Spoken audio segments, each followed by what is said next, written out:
রিজিকের মালিক কে? আপনাকে আল্লাহ পাক যতটুকু রিজিক দিয়েছেন তাকদিরে লেখা আছে না?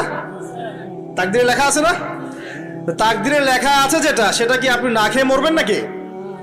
এটা আপনার তাকদিরে থাকে যে আপনি 50 বছর বাঁচবেন, আর 50 বছরে আপনি 500 মন চাল খাবেন, কথার কথা। ওই চালের এক দানা বাকি থাকতে আপনি মরবেন? মরবেন না। তাহলে রিজিক কি আমার সাথে সম্পৃক্ত না আল্লাহর সাথে সম্পৃক্ত? এই বিশ্বাসটা করতে হবে। তো দাঁড়িয়ে রাখলে কি মেয়েরা পছন্দ করবে না নাকি?